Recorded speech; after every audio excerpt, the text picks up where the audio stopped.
Hello student, मैं doctor Nasreen Bano. आज के इस लेक्चर में हम मार्सिलिया पार्ट 2 देखेंगे। पार्ट 1 के अंदर हमने मार्सिलिया का स्ट्रक्चर देखा था, जिसमें उसमें हमने मॉर्फोलॉजी और एनाटॉमी के बारे में देखा था।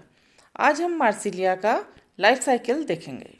तो लाइफ साइकिल ऑफ मार्सिलिया, इसमें रिप्रोडक्शन आएगा। रिप्रोडक्शन जो होता है मार्सिलिया के अंदर वेजिटेटिवली और सेक्सुअल रिप्रोडक्शन होता है। सेक्सुअल रिप्रोडक्शन जो होता है इसका, वो बाय मीन्स ऑफ स्पोर्स के द्वारा होता है। अब वेजिटेटिव रिप्रोडक्शन जो होता है, ये इसके कुछ species like Marsilea minuta, Marsilea hirsuta and Marsilea erosa के अंदर मिलता है। यहाँ पर कुछ सबटेरेनियन ब्रांचेस जो होती हैं राइजोम पर जो पाई जाती हैं, उन पर ट्यूबर्स डेवलप हो जाते हैं जो अनफेवरेबल कंडीशन में डेवलप होते हैं। इन ट्यूबर्स के अंदर reserve food material oil globules के रूप में पाया जाता है, और ये जो ट्यूबर्स हैं ये अनफेवरेबल पीरियड में प्लांट की रक्षा करते हैं। एक ये पेरिनेटिंग बॉडीज़ के रूप में काम करते हैं।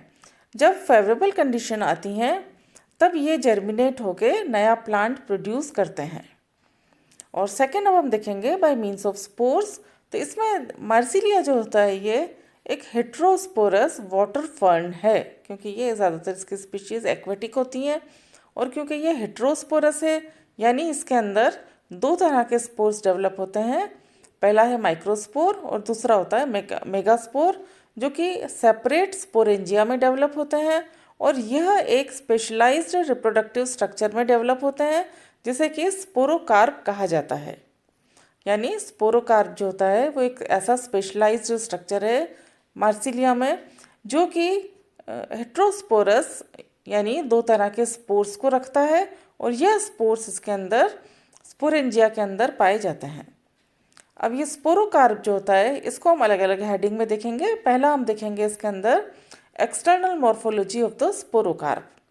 एक्सटर्नल मॉर्फोलॉजी जो है स्पोरोकार्प की, यह एक बीन शेप या एक ओवॉइड नट लाइक स्ट्रक्चर होता है, जो कि मार्सिलिया के पीटियोल पर उसके बेस पर अटैच होता है एक स्टॉक के द्वारा, एक वृंत के द्वारा ये जुड़ा रहता है। यह ग्रीन और सॉफ्ट रहता है जब यह यंग होता है, लेकिन ये डार्क ब्राउन और हार्ड हो जाता है मैच्योरिटी के टाइम। स्पोरोकार्प जो होता है ये ज़्यादातर पीटियोल के बेस पर प्रेजेंट होता है, जैसे कि हम डायग्राम में देख सकते हैं। यूजुअली वन स्पोरोकार्प प्रेजेंट होता है हर पीटियोल के बेस पर, लेकिन अलग अलग स्पीशीज़ में इसके नंबर जो हैं वो 2 से लेकर 20 तक वेरी करते हैं। उसके अलावा इसके अंदर जो अटैचमेंट होता है स्पोरोकार्प का पीटियोल से, वो अलग अलग स्पीशीज़ में भी इसमें वेरिएशन मिलता है। जैसे कि मार्सिलिया पॉलीकार्पा के अंदर बहुत सारे स्पोरोकार्प जो होते हैं वो पीटियोल के एक साइड पर अटैच रहते हैं सिंगल एक वर्टिकल रो में, जैसा कि हम डायग्राम ए में देख सकते हैं। उसके अलावा मार्सिलिया क्वाड्रिफोलिया जो होता है उसके अंदर बेसल पार्ट जो होता है स्टॉक का, वो फ्यूज़ हो जाता है और एक वो ग्रुप बना लेता है। और ये जो ग्रुप होता है ये पीटियोल से कॉमन स्टॉक के द्वारा जुड़ा रहता है, जो बी में हमें फिगर बी में हमें दिखाई दे रहा है। मार्सिलिया माइन्यूटा के अंदर जो स्टॉक होते हैं अलग अलग स्पोरोकार्प के, वो फ्री होते हैं और वो एक सिंगल पॉइंट पर अटैच रहते हैं। तो ये हमें डायग्राम सी में दिखाई दे रहा है। स्पोरोकार्प जो होता है ये, इसकी जो बॉडी होती है वो डिफ्रेंशिएटेड होती है स्टॉक और बॉडी के अंदर। स्टॉक जो होता है लेटरली फ्यूज होके इसके बैक पर फ्यूज हो जाता है, और इसकी बॉडी जो होती है वो आगे वाला हिस्सा बनाती है। स्पोरोकार्प जो generally forming a distinct ridges called raphe, जहाँ पे कि स्टॉक जुड़ा होता है वो इसका रेफी का पोर्शन होता है। कुछ स्पीशीज़ में डिस्टल एंड पर रेफी के मार्क्ड बाय 1 और 2 टीथ लाइक प्रोजेक्शन, जिन्हें कि ट्यूबरकल्स कहते हैं।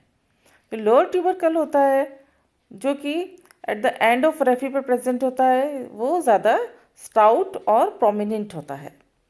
अब हम देखेंगे इसका इंटरनल स्ट्रक्चर। इंटरनल स्ट्रक्चर जो होता है स्पोरोकार्प का, वो अलग अलग हेडिंग में हम इसको स्टडी कर सकते हैं। पहला हम देखेंगे इसमें स्पोरोकार्प वॉल। जो इसकी भित्ति होती है वो हार्ड होती है, थिक होती है और हाईली रेजिस्टेंट होती है मैकेनिकल इंजरी की। ये डिफ्रेंशिएटेड होती है आउटर एपिडर्मिस, मिडिल हाइपोडर्मिस और इनर पेरेन्काइमेटा जोन के अंदर।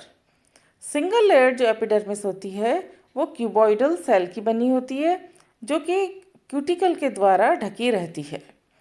कुछ एपिडर्मल सेल जो होते हैं वो मल्टीसेलुलर हेयर का भी निर्माण करते हैं। अब यहाँ पर जो large number of sunken stomata भी देखे गए हैं एपिडर्मिस पर, यानी स्टोमेटा जो होते हैं वो अंदर धंसे हुए होते हैं, संकन होते हैं। एपिडर्मिस के बाद में हाइपोडर्मिस पाई जाती है। हाइपोडर्मिस जो होती है उसमें 2 लेयर पाई जाती हैं पेलिसेड टिश्यूज़ की, जो कि कॉम्पैक्टली अरेंज्ड होते हैं और जिसमें कि इंटरसेलुलर स्पेस नहीं पाया जाता है। और बाद में जो लेयर होती है वो पेरेन्काइमेटा जोन की बनी होती है जिसके के अंदर इंटरसेलुलर स्पेसेस भी पाए जाते हैं। और यहाँ पर क्लोरोप्लास्ट इसके अंदर पाया जाएगा जिसके के अंदर क्लोरोफिल पाया जाता है। और इनर सेल जो होती है जोन की वो जिलेटिनस रिंग बनाती है जो कि स्पोरोकार्प वॉल की लास्ट के बाद में पाई जाती है। अब सेकेंड इसका हम हेड देखेंगे। हेडिंग जो इसका होगा वो होगा वेस्कुलर सिस्टम ऑफ स्पोरोकार्प। जो वेस्कुलर सिस्टम होता है स्पोरोकार्प के अंदर, जैसा कि हम जानते हैं कि टेरिडोफाइटा हैं, इनके अंदर वेस्कुलर बंडल पाए जाते हैं, जाइलम और फ्लोएम प्रेजेंट होते हैं। ये सब मिलकर वेस्कुलर सप्लाई करते हैं पीटियोल के लिए। तो यहाँ पर एक सिंगल स्ट्रैंड देखा गया है, तो वो एंटर करता है स्टॉक के अंदर रेफी के द्वारा और ये पास होता है डोर्सल साइड पर स्पोरोकार्प की। जब ये डोर्सल साइड पर होता है तो ये डोर्सल बंडल के रूप में जाना जाता है। इस स्ट्रैंड को हम डोर्सल बंडल कहते हैं। अब यहाँ से कुछ ट्रेसेस इसकी निकलती हैं जो कि इसकी स्पोरोकार्प की दोनों साइड पर, दोनों फेस पर रन करती हैं।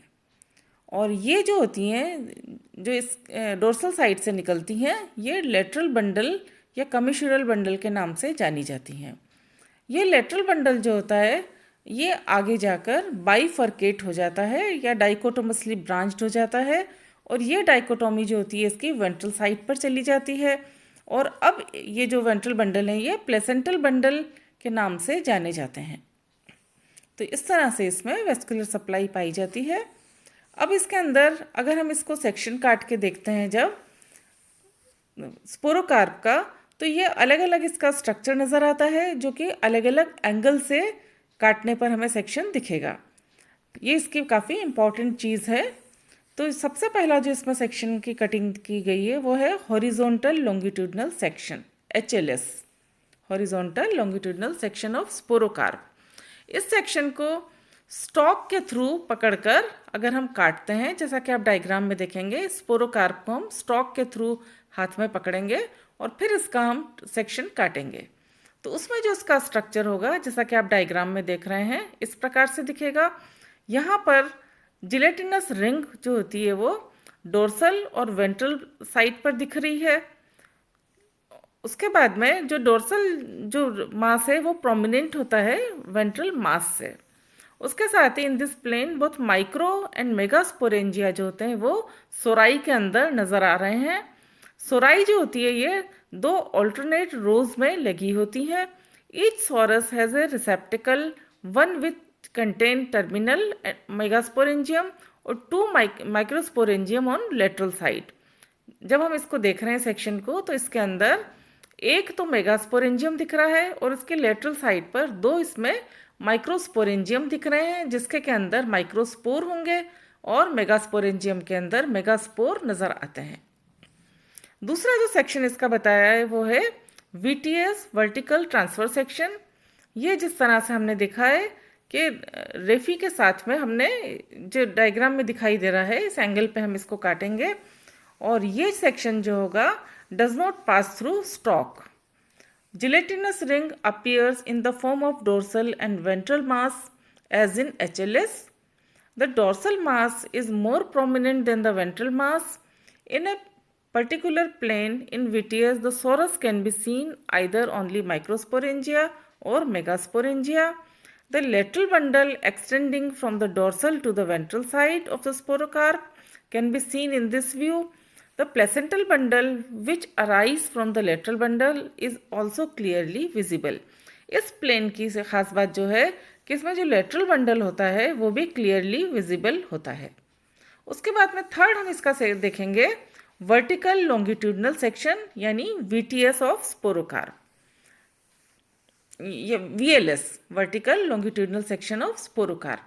VLS जो होता है, gelatinous ring appears as a complete ring around the sori which are arranged in many vertical rows. कुछ वर्टिकल रोज के अंदर जिलेटिनस रिंग है, ये पूरी इसको घेरी हुई नजर आती है। In the plane of section either microsporangia और मेगास्पोरेंजिया आर विजिबल। हमने पहले जो व्यू देखे थे दोनों HLS और VTS, तो उनके अंदर मेगा और माइक्रोस्पोरेंजिया दोनों नज़र आते हैं, लेकिन VLS के अंदर या तो केवल माइक्रोस्पोरेंजिया नज़र आएगा या मेगास्पोरेंजिया नज़र आएगा।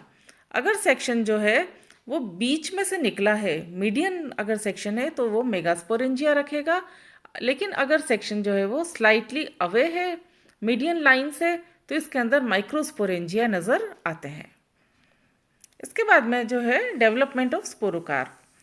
डेवलपमेंट जो होता है स्पोरोकार्प का, यह एक यंग लीफ के बेस पर प्रोड्यूस होता है जो कि प्राइमोर्डियम के रूप में होता है, और यह 6 to 8 सेल्स हाई होता है। 6 to 8 सेल से मिलकर बना होता है। ये प्राइमोर्डिया जो होता है ये स्पोरोकार्प का निर्माण करता है। One of the marginal cell cut off segment on either side or one of the derivatives act as the apical cell for the second sporocarp. This process is repeated several times depending on the number of sporocarp formed at the base of a leaf. क्योंकि हमने देखा था कि अलग अलग species में अलग अलग नंबर स्पोरोकार्प के पाए जाते हैं, तो ये जिसका प्रोसेस है ये कितनी बार रिपीट होगा तो ये डिपेंड करेगा कि उसके अंदर कितने स्पोरोकार्प जो हैं वो पाए जाते हैं। फर्स्ट स्पोरेंजियल इनिशियल जो होती है formed at the apex of the रिसेप्टिकल and it form megasporangia. Subsequently, two initial are formed on the lateral side of the receptacle.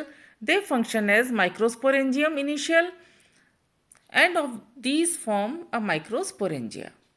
उसके बाद में आ जाएगा development of sporangia. Development of sporangia जो होता है as well as microsporangia similar होता है, सिर्फ नंबर इनके नंबर में डिफरेंस होता है, क्योंकि जो माइक्रोस्पोरेंजिया हैं वो ज़्यादा नंबर में बनते हैं और वो छोटे आकार के होते हैं, जबकि मेगास्पोरेंजियम जो होगा वो बड़े आकार का होगा और लेस इन नंबर होगा।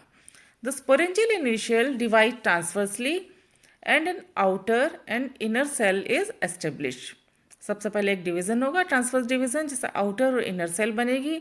The entire sporangium develop from the outer cell and the inner cell does not take part in the development